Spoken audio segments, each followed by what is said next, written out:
Hello, future top natchers, and hello to the viewers of Leaning on Jesus with Nance Biswas. This is Ma'am Suzette Ancheta, and for today's video, I'll be discussing 20 concepts on general education science to help you with your Let's Review. I'll be reading the questions as well as the options, and afterwards, I'll give the correct answer and a brief explanation. So please listen, take note, and I'll also be giving some strategies as we go along. So, without further ado, let's start with question number one.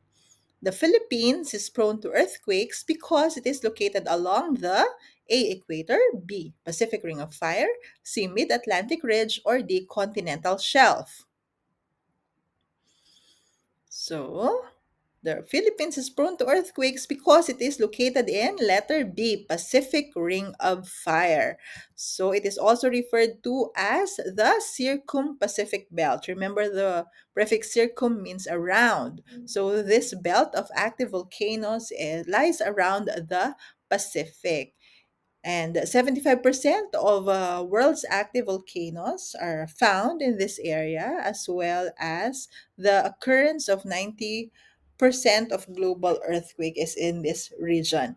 But when it comes to Ring of Fire, all you have to remember earthquakes and volcanoes. So that would be your memory hook.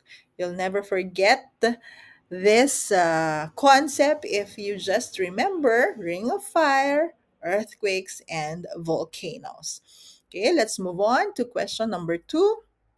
The term Big One in the Philippines refers to a possible A. Volcanic eruption along Taal volcano, B. Tsunami generated in the Pacific Ocean, C. Magnitude 7 or higher earthquake from the West Valley Fault, or D. Super typhoon entering the Philippine area of responsibility. Okay, the answer is letter C, magnitude 7 or higher earthquake from the West Valley Fault. All you have to remember, the big one, West Valley Fault, magnitude 7 or higher.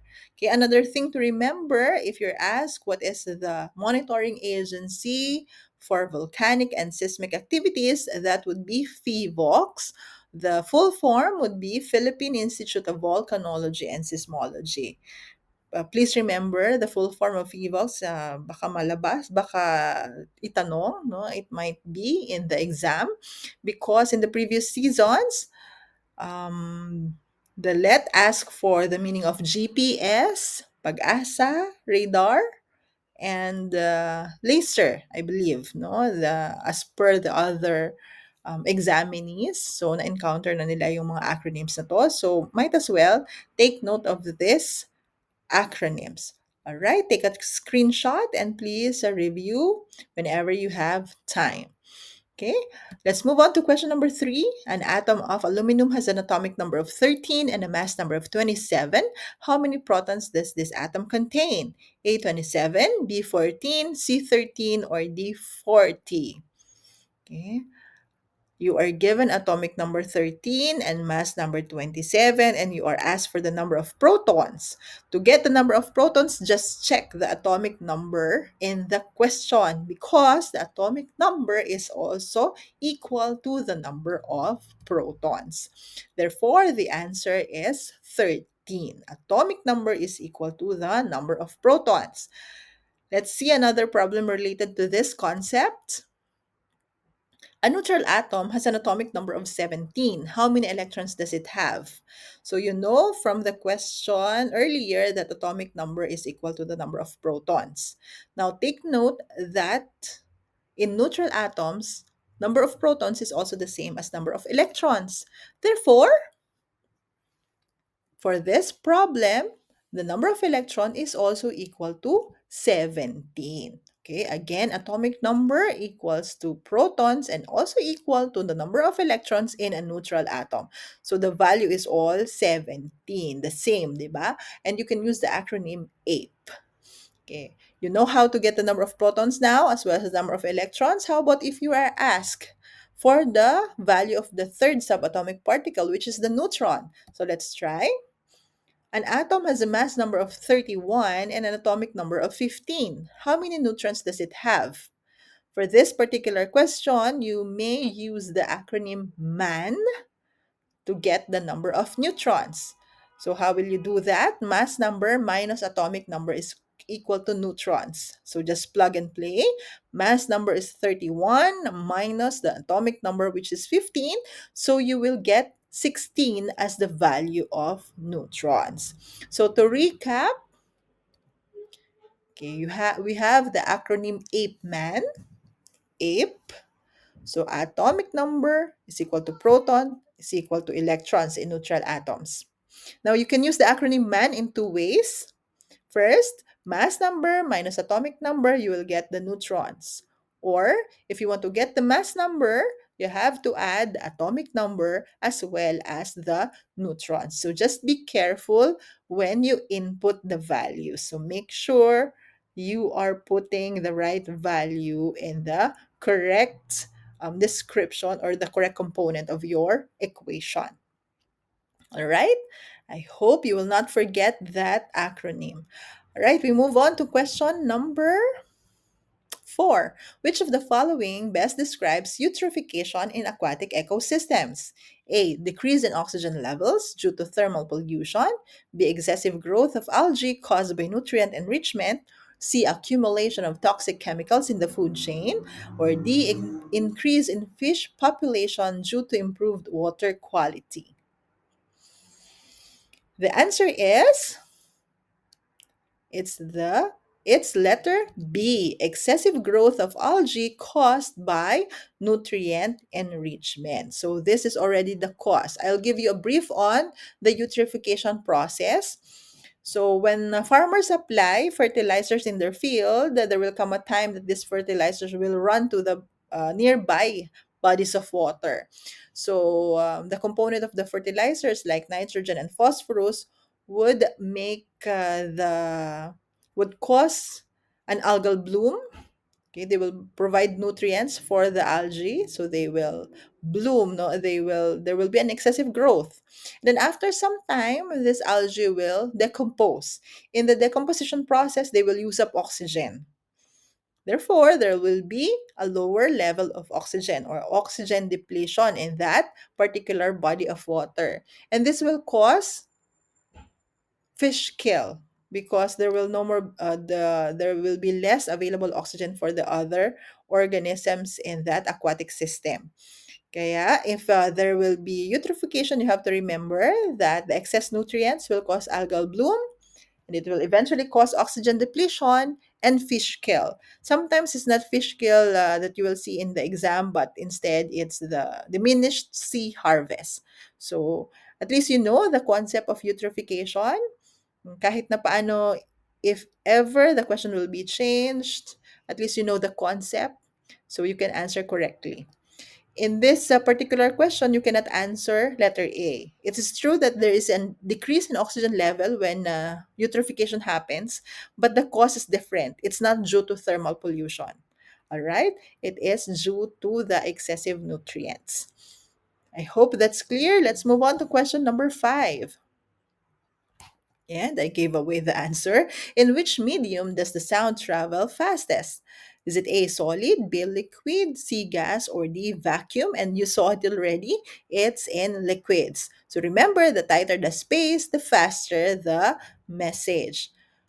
So when it comes to sound, it will travel the fastest in solid, but never in vacuum. Okay? When it comes to light, it will travel the fastest in vacuum but and least in solid. Okay? So you have to be careful. You have to check if it is sound or light that is being asked. Okay? Again, for sound, it travels fastest in solid but never in vacuum. For light, it travels fastest in vacuum. Okay, question number 6. Roots growing downward into the soil demonstrate which type of tropism? Is it A, phototropism, B, geotropism, C, thigmotropism, or D, chemotropism? So, meron kayo lahat dyan. You all have tropism, the root word tropism. So, you just have to check on the prefix for you to have a clue. Okay, so photo means light, geo means soil or earth, thigmo means touch, and chemo means chemical. So, for this particular question, The stimulus is the soil. So it would be letter B, geotropism. Okay, here are some of the examples of tropisms in plants. If the shoots bend towards sunlight, then that is an example of phototropism. If the roots grow downward, that's an example of geotropism, as just like the earlier question. And when roots grow towards moisture, that would be hydrotropism. If the tendrils coil around support, that would be thigmotropism.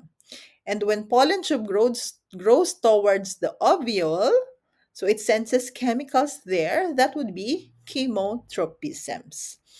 Okay, please remember that. Let's move on to question number 7. Which organelle is responsible for energy production in cells? Is it A, ribosome, B, nucleus, C, mitochondria, or D, lysosome?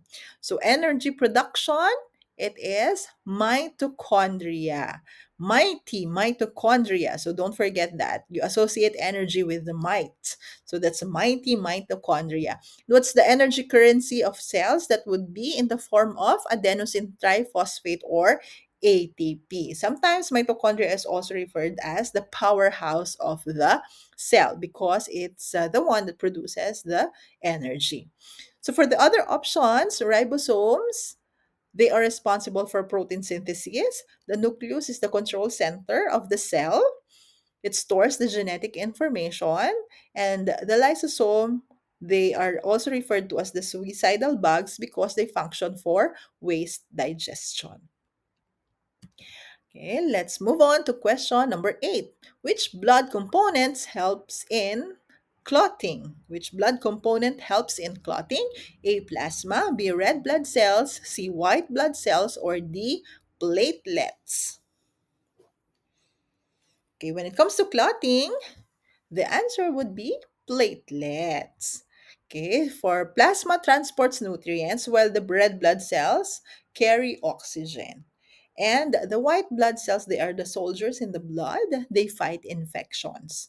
So you have to take note of that. Or maybe one question, possible question is the about hemophilia. When the blood is not clotting, there's the disorder that's called hemophilia when there's a problem in the clotting mechanism of the person. That leads to a genetic disorder named hemophilia. That's also referred to as the royal disease.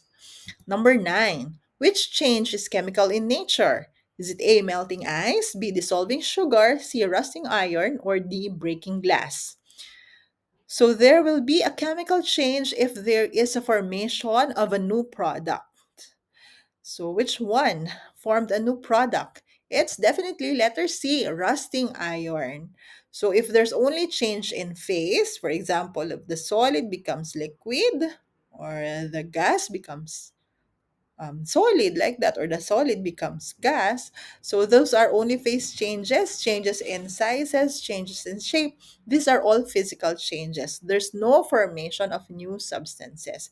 In rusting of iron, there's a formation of a new material. That's why this is categorized as chemical change. Number 10. Oh, there's an example. There are some examples of chemical and physical changes. So let's see. Chemical change examples would be combustion, rotting, rusting, and digestion. For physical changes, you have melting, shredding, boiling, and chopping. So see, there's only change in size or shape or phases. All right. So question number 10. How do enzymes speed up chemical reactions? Letter A, by lowering the activation energy of the reaction. B, by increasing the temperature of the reaction. C, by increasing the concentration of reactants. Or D, by being permanently consumed in the reaction.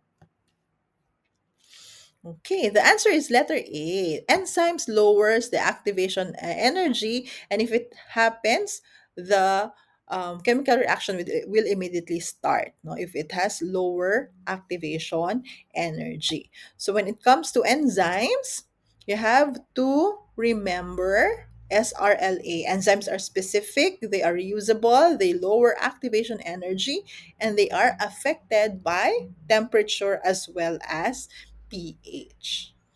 Number 11. Which term refers to the long term average of weather conditions in an area?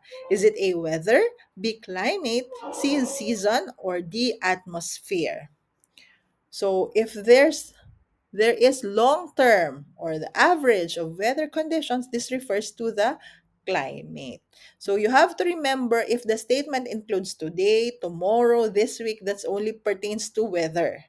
Diba? Short-term conditions. Yan, yung if you look at the window, anong meron sa window, that is the weather for the day.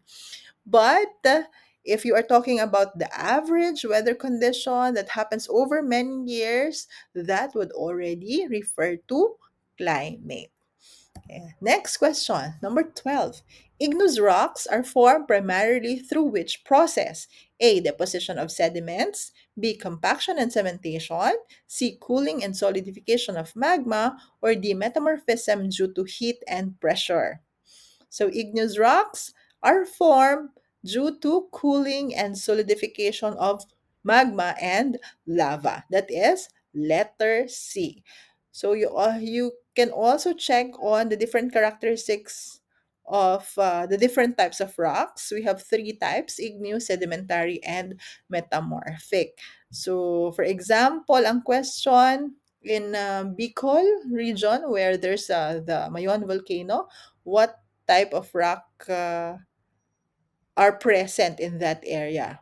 So that would definitely be igneous, because igneous rocks are formed from the formation of or solidification of lava as well as magma. And you can see fossils in which type of rock? That would be sedimentary rock. All right, so those are some sample questions about the types of rocks. We move on to question number 13. Which atmospheric layer contains the ozone layer? Is it A, troposphere, B, mesosphere, C, thermosphere, or D, stratosphere?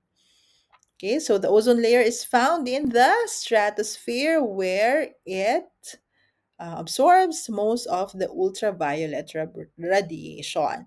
So to remember the layers of the atmosphere, you have to remember the acronym: trains stop moving through Europe. So for the troposphere, the weather happens in that area, in that particular layer of the atmosphere, I mean. Stratosphere, you'll find the ozone layer there. In mesosphere, this is where the meteors burn. And you can see auroras in the next layer, which is the thermosphere. And the outermost layer, where you can see the satellites, that would be the exosphere. So again, use the mnemonic. Trains stop moving through Europe for you to remember the atmospheric layers. Question number 14. All of the following are renewable sources of energy except A, solar, B, coal, C, water, or D, wind. So non-renewable energy among these options, that would be coal. They are non-renewable because it takes millions of years for coal to form. We cannot replace it in this lifetime, so they are called non-renewable. The supply is limited, and once used, it cannot be replaced quickly. Okay, number 15. The breaking down of rocks without changing their chemical composition is called. Again, there's no change in the chemical composition. This is the same concept as what we have discussed a while ago. So is it A, chemical weathering, B, physical weathering, C, erosion, or D, deposition? Without change in chemical composition, that would only be physical weathering. So if there's abrasion like that, and there has been a change in the shape of the rock, that's only physical weathering. Okay, number 16. Which gas is most abundant in the Earth's atmosphere? Is it A, oxygen, B, carbon dioxide, C, nitrogen, or D, argon? Okay, the answer is letter C, nitrogen. It consists.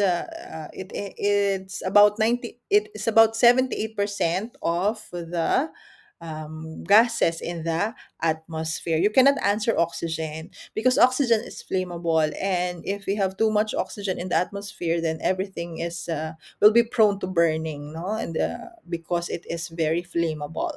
So here's the composition of the atmosphere. There you can see 78%.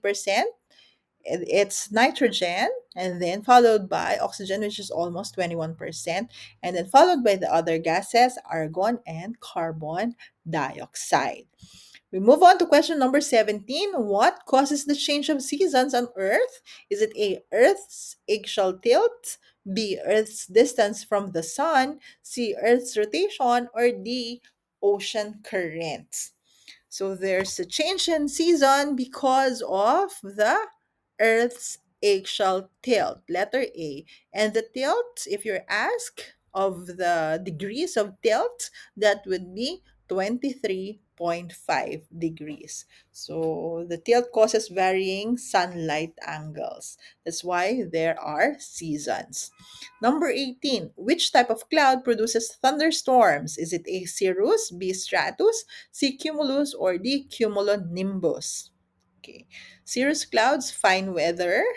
Stratus clouds, low-lying clouds, but it doesn't produce thunderstorm. Cumulus is also fair weather, yung parang cotton, yung nakikita natin sa sky. Eh, The answer, the one that produces a thunderstorm would be cumulonimbus. If there's no cumulonimbus, but you see their nimbus, that's also the type of cloud that produce thunderstorms. Okay, number 19. Which process in the water cycle involves water vapor changing into liquid? So you have to review the phase changes. Pag solid, naging liquid, what do you call that? Pag liquid, naging gas, what do you call that? And so on. So for this particular question, water vapor changing into liquid. Therefore, we are asking for the process in which gas changes into liquid. What do you call that? That is condensation. Okay, so evaporation is when liquid changes into gas. Okay, the reverse process when the gas changes into liquid, that would be condensation.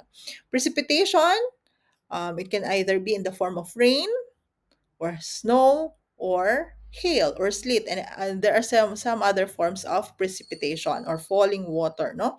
And then lastly, the transpiration, this would be the evaporation of water through the leaves of the plants. Okay, I hope that's clear. So we'll have the last question, number 20. The Kyoto Protocol primarily aims to reduce A, solid waste, B, water pollution, C, greenhouse gas emissions, or D, ozone depletion. The primary focus of Kyoto Protocol is to reduce greenhouse gas emissions.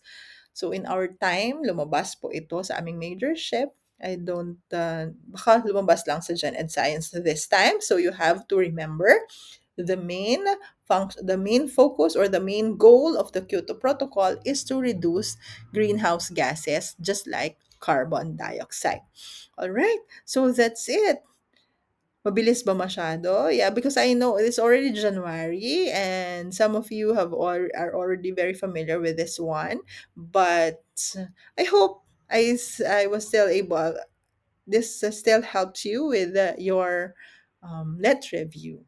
Okay, so thank you very much and good luck. You may also visit my socials for other drills. My YouTube channel is Abbott and Zet, and I have a page, Let's Review with Ma'am Zet.